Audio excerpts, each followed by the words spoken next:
Oui, merci Océane. Effectivement, alors l'incident de parcours ou l'accident de parcours, c'est simplement que j'ai fait d'abord, j'ai créé une première entreprise avant de créer Visage d'en face. Et cette première expérience qui s'est soldée par un gros échec m'a servi par la suite. Donc simplement pour préciser par rapport à l'incident de parcours majeur, pour ce qui est de Visage d'en face, la façon dont cette approche est née, il y a un déclencheur qui est en 2015, 2 événements qui n'ont rien à voir l'un avec l'autre, mais d'une part, le plan de licenciement économique que met en place le groupe dans lequel je travaille à l'époque et d'autre part, les attentats en France début et fin 2015. Et pour moi, face à ça, ça m'est devenu, juste insupportable de rester simple spectatrice et j'ai senti que ce qui allait m'aider, face à une certaine anxiété, c'était d'agir. Donc, j'ai eu l'idée de reprendre le dessin parce que j'avais fait une école d'arts appliqués il y a longtemps maintenant. Reprendre le dessin pour aller vers l'autre, pour le rencontrer, le dessiner, le raconter et exposer son portrait, avec son accord bien sûr, exposer son portrait avec d'autres dans un espace public ou dans des lieux de travail, et créer, de cette manière-là, des espaces de rencontre et de dialogue. Et comment t'es venue cette idée du dessin justement pour faire le lien entre les gens? Le dessin est un très beau prétexte pour rencontrer les gens. Il y a quelque chose qui est, plus doux, que la photo.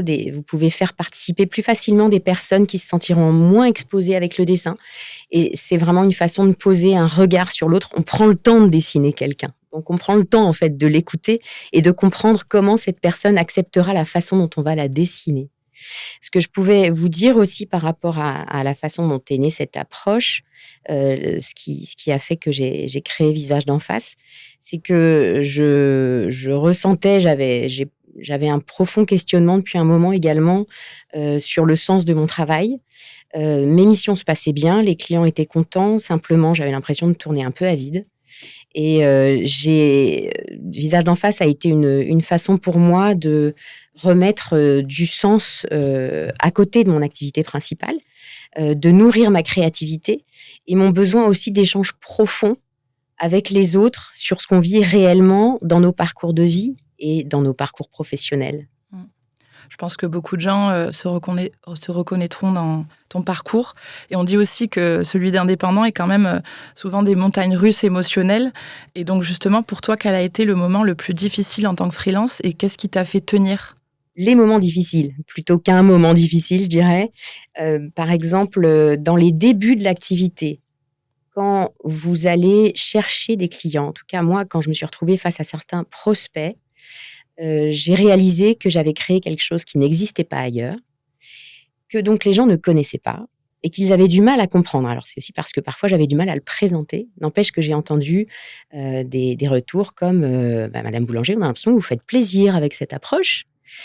Donc j'avais vraiment le sentiment de ne pas être prise au sérieux ou alors, carrément une personne qui me dit un jour, «Je trouve ça un peu fumeux en fait ce que vous faites», voilà. Donc au moins on me l'a dit, mais il fallait quand même l'entendre.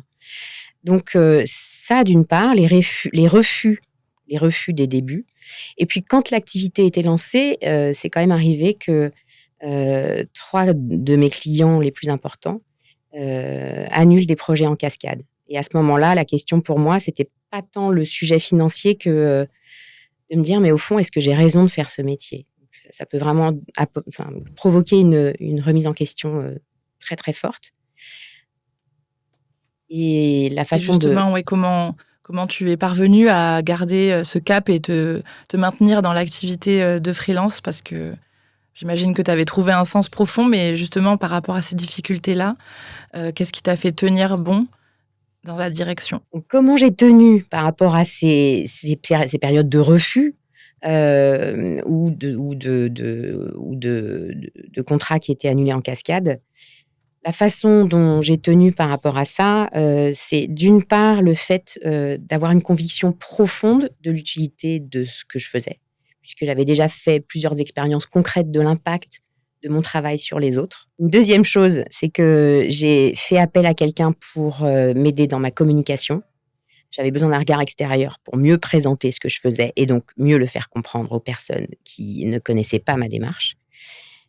Une, Il y avait aussi le fait aussi, quand j'avais des refus, de faire en sorte que ça ait au moins un intérêt, en cherchant à comprendre pourquoi telle ou telle proposition n'avait pas été retenue et donc pouvoir améliorer mon offre à partir de ça. Donc par rapport à l'épuisement aussi, le fait qu'à un moment, j'acceptais, tout et n'importe quoi, des délais impossibles, des budgets, ridicules et je me suis retrouvée à faire un travail qui était bâclé et avec des clients qui n'étaient pas contents. Donc j'ai réalisé que la qualité de mon travail passait aussi par le respect de mes conditions de travail. De poser des limites. Voilà, exactement. Donc ça, à partir de là, j'ai quand même appris davantage à dire non. Ça peut paraître facile à dire comme ça, mais il y a différentes manières de dire non. Et dire non, ça n'est pas forcément perdre un client. Par rapport à cette histoire d'épuisement aussi, me mettre en sous-traitance pour certains contrats. Ne pas être la personne qui est en première ligne pour aller chercher des clients.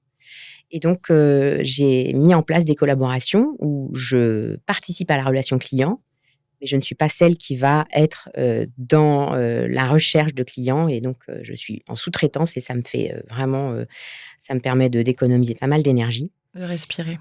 Exactement. Pour revenir à l'échec, on dit souvent que c'est un terreau fertile pour la créativité. Est-ce que toi, justement, dans ces moments de doute, de creux, est-ce que ça t'a permis de construire une offre plus juste, plus sincère peut-être vis-à-vis de toi et de tes clients? Je nuancerais déjà l'histoire du terreau fertile pour les personnes qui nous écoutent et qui peut-être, pour certaines d'entre elles, se sentiraient un peu le coup jusque-là, dans une situation qu'elles trouvent difficile de manière plus ou moins objective, mais ça peut être parfois une terre brûlée aussi. Alors j'aime bien, par exemple, penser déjà, parce qu'il y a une façon de voir les choses, il y a des situations objectives qui sont très très dures, plus dures que d'autres. Et puis il y a aussi notre façon de voir. J'aime bien penser à l'image, par exemple, du volcan et de la lave, qui est en fait à la fois destructrice, mais qui est pleine de nutriments et qui devient vraiment un terrain aussi extrêmement fertile. J'aime bien penser aussi, alors il faut se souvenir, je pense que c'est important d'avoir en tête cette histoire de biais de négativité.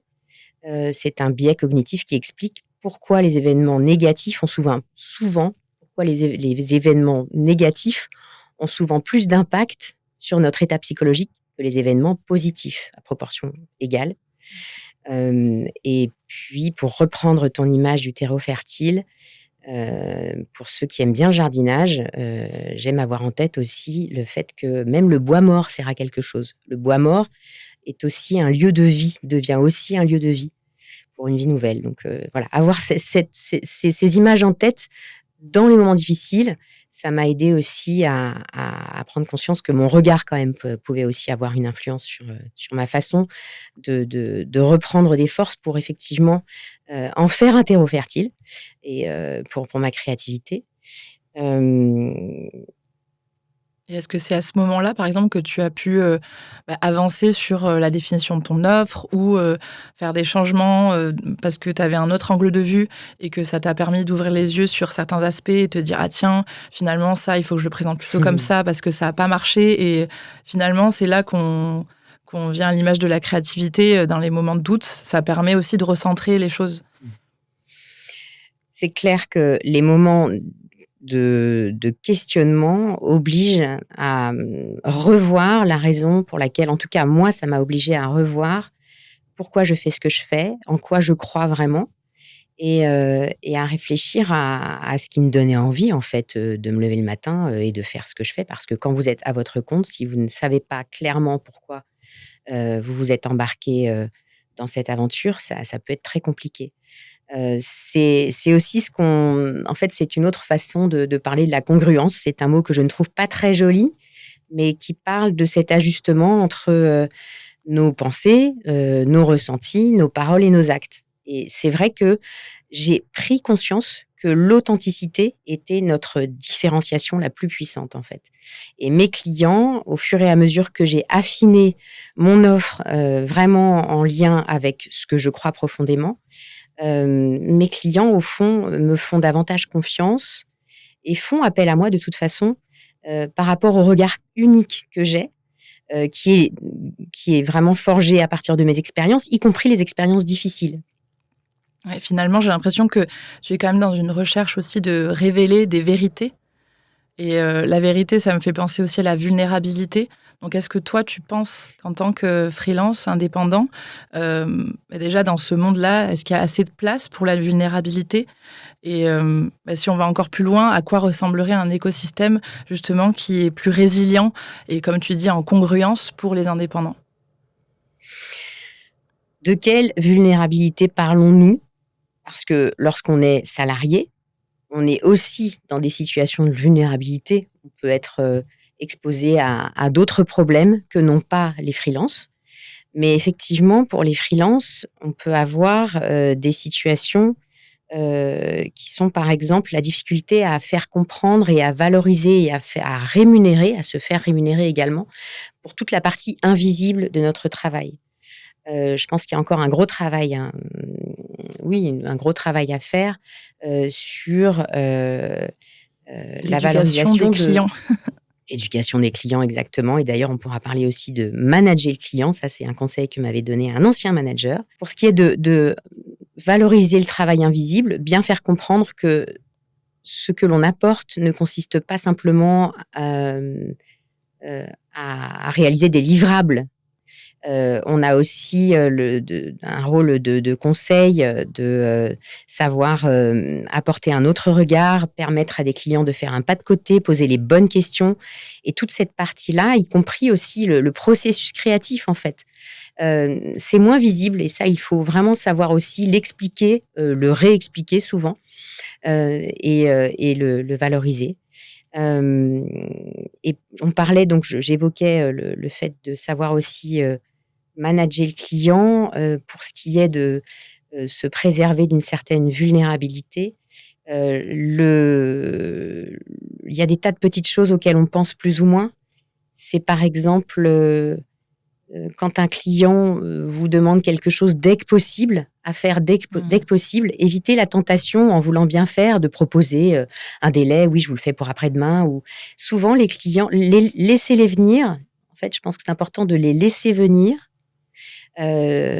sur l'échéance, la date. En tout cas, la faire préciser, parce que quand on a une réponse qui est dès que possible, pour s'organiser, on se met une pression inutile, en fait, sans savoir pas exactement. suranticiper finalement non plus le besoin du client. Exactement. Donc vraiment, laisser parler le client, d'une manière générale, de toute façon, c'est une très bonne chose d'écouter le client, d'une part, mais surtout, voilà, le laisser préciser lui-même ses souhaits en termes de délai. Et puis alors, une chose qu'on fait peut-être presque tous, mais peut-être que certains d'entre nous qui nous écoutent ne le font pas encore, et c'est quand même une autre façon de manager le client, de ne pas envoyer de mails après 19h, de les programmer pour qu'ils partent le lendemain à partir de 8h30, disons, mais que le client n'ait pas cette impression qu'on peut travailler jusqu'à 23h pour lui ou 1h du matin.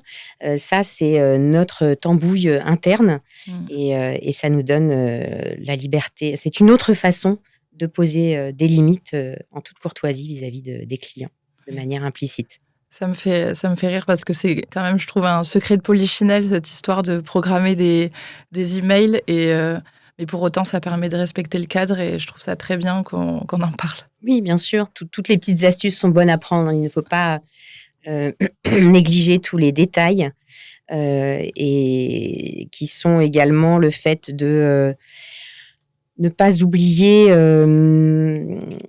Moi, j'ai des tas de petites astuces qui m'ont aidé aussi à tenir dans des périodes difficiles. C'est le fait de personne ne vous regarde, donc vous pouvez faire ce que vous voulez, en fait. C'est à un moment, quand vous sentez que la pression monte et que le stress devient trop fort, c'est se mettre à danser 5 minutes sur FIP, ou prendre un livre, mais une lecture assez facile et assez prenante. Il paraît que 6 minutes de lecture par jour, il y a des études qui ont été faites là-dessus, permettent de faire descendre le stress bien plus efficacement que toute autre action qu'on pourrait imaginer.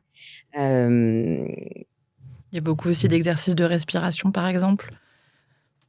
Oui, bien sûr, des exercices de respiration, effectivement. Et donc, si on revient à notre écosystème résilient pour les indépendants, est-ce que tu as envie de projeter un monde pour toi qui serait plus juste pour les indépendants par rapport à tout ça? Parfois, je me suis demandé s'il n'existait pas un genre d'application, peut-être qu'elle existe, Mais un genre de, comment ça s'appelle déjà? Comme ces systèmes de rencontres en ligne pour les des rencontres amoureuses, ça s'appelle. C'est une, Tinder, ah oui, c'est ça, voilà, donc il y a une application qui s'appelle Happen, je crois, oui.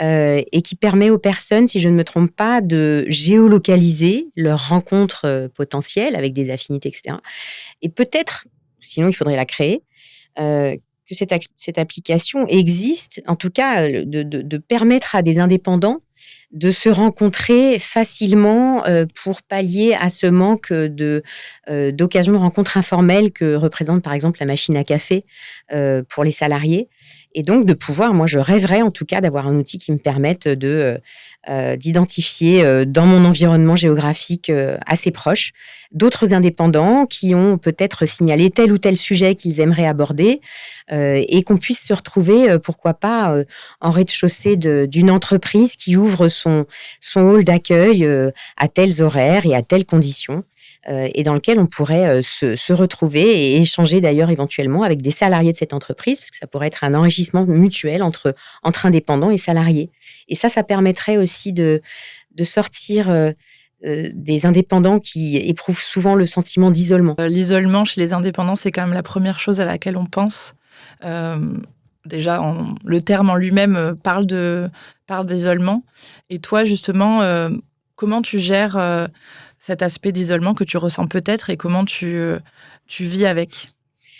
Alors ça, effectivement, j'ai dû, d'abord, demander à d'autres, indépendants comment ils faisaient eux-mêmes. Donc, je n'ai pas inventé les choses, j'ai vraiment pris conseil auprès d'autres personnes, j'ai demandé de l'aide. Savoir demander de l'aide, ça, c'est aussi très important, savoir poser la bonne question à la bonne personne.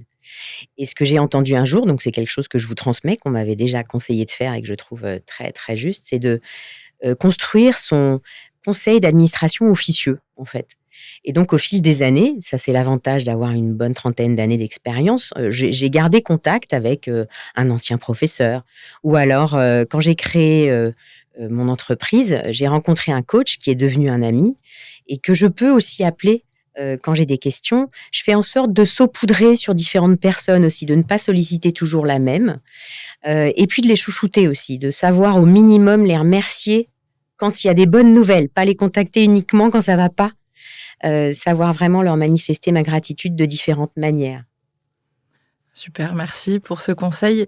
Et justement, ça m'amène à une question sur potentiellement un kit de survie émotionnelle pour l'indépendant, le freelance, qui traverse une période compliquée et qui doit rebondir après l'échec. Donc, est-ce que toi, tu aurais 3 outils ou des rituels assez concrets que tu pourrais recommander à des freelances qui se sentent en difficulté, qui se sentent peut-être isolés et qui sont dans le creux de la vague finalement? Donc il ne s'agit pas de nier la difficulté, mais effectivement de partager, quelques tips qui permettent de mieux encaisser ces moments-là. Donc là, on est plutôt dans le côté, émotion très difficile. Donc chacun prendra ce qu'il a envie de prendre dans ce que je propose, parce qu'il y a des choses qui peuvent paraître évidentes, sauf que c'est intéressant de les rappeler dans les moments, pour ces moments où, quand on est dans une émotion, négative, difficile, le cerveau ne fonctionne pas aussi bien. Donc c'est bien d'avoir cette petite liste, effectivement. Je te remercie, Océane. Et d'une part, moi, ce qui, en tout cas, me réussit, c'est de ne pas oublier dès le matin d'être en mouvement, d'aller marcher, avant toute chose, de faire, ne serait-ce qu'un tour de pâté de maison si la journée s'annonce un peu chargée et que je n'ai pas le temps, mais vraiment de commencer le matin par marcher. Le cerveau, avance en fait, on n'est pas en train de tourner en rond, Mmh. et d'autre part, d'éviter, même si LinkedIn est un réseau précieux, en tout cas pour ma part, pour me faire des contacts et pour trouver des contrats, c'est un réseau parfois qu'il est bon de laisser un peu de côté, s'en éloigner parce que, sur ce réseau-là, souvent on a l'impression que pour tout le monde ça se passe très bien. Et ça peut être un peu difficile, dans ces périodes-là de se retrouver face à que des bonnes nouvelles, même si on est content pour les autres, mais ça peut amplifier ce sentiment de mal-être dans lequel on peut se trouver parfois. Et en alternative de ça, une alternative, c'est de faire une veille, technique par rapport à son travail, par exemple. Donc on ne s'arrête pas, mais simplement on aborde les choses différemment et ne pas forcément être trop régulièrement sur LinkedIn quand ça ne va pas très fort. D'autre part, chaque jour, une micro-action pour son business, même la plus ridicule. Donc, de relancer un client à qui on sait pas, qu'on n'a pas contacté depuis longtemps, de mettre, alors peut-être mettre une ligne à jour sur son profil LinkedIn, de trier ses dossiers, différentes choses, mais vraiment même minimes, mais qui donnent au moins le sentiment d'avoir un peu avancé. Qui donne une petite satisfaction. Oui, c'est ça. Et pourquoi ça marche? C'est parce que l'inaction, comme je le disais tout à l'heure, l'inaction nourrit l'anxiété. Et une troisième chose, le soir. Alors moi, quand on m'avait, j'ai lu ça quelque part en tout cas, et finalement je me le suis appliqué et je trouve que ça fonctionne. Ça me paraissait un peu ésotérique, un peu gentil, mais je trouve que ça fonctionne bien. C'est un détail parmi d'autres, mais qui fonctionne bien. C'est d'écrire, d'avoir à côté de son lit un carnet, une feuille, un stylo, pour écrire les 3 bonnes choses qui se sont passées dans la journée, qu'on a faites surtout, qu'on a quand même malgré tout réussi à faire. Donc, qu'est-ce que j'ai fait concrètement aujourd'hui? Et puis peut-être un contact professionnel, même s'il semble pas forcément, même si ça n'est pas forcément le contact extraordinaire, mais est-ce que voilà, noter aussi un contact que j'ai pris, et puis une compétence que j'ai utilisée ou que j'ai développée. Donc, noter ça, ces choses qu'on écrit sur ce qu'on a quand même réussi à faire dans la journée malgré tout, c'est une façon de combattre l'impression qu'on n'a rien fait. C'est vrai. Donc c'est le petit carnet de réussite finalement. Exactement. Et le fait d'écrire et de pas simplement garder les choses dans sa tête aussi, ça permet d'y revenir et de se dire, au bout d'une semaine, à force d'avoir noté tout ça, malgré tout, on avance et petit à petit, ça contribue à ressortir la tête de l'eau. Puis d'avoir un historique de tout ça au bout d'un moment qui permet de voir l'avancement malgré le fameux creux de la vague. Oui, exactement. Et puis de le partager avec d'autres. C'est encore plus stimulant aussi quand on arrive petit à petit à redresser une situation dans laquelle on se trouvait, de pouvoir après partager ses expériences comme je le fais aujourd'hui, par exemple, avec vous. Merci beaucoup Christine pour tes conseils et ton témoignage. Dis-nous où est-ce qu'on peut te retrouver sur les réseaux sociaux, peut-être un site web? Merci, effectivement. Donc, c'est visagedenface.com, tout simplement. Si vous tapez visage d'en face dans Google, il y a un seul visage d'en face, donc vous le trouverez tout de suite. Et sinon, c'est sur LinkedIn principalement qu'on peut me trouver, sous Christine Boulanger, au besoin visage en face, parce qu'il y a beaucoup de Christine Boulanger, et éventuellement Instagram, Facebook. Ok, super. Merci Christine. Merci Océane.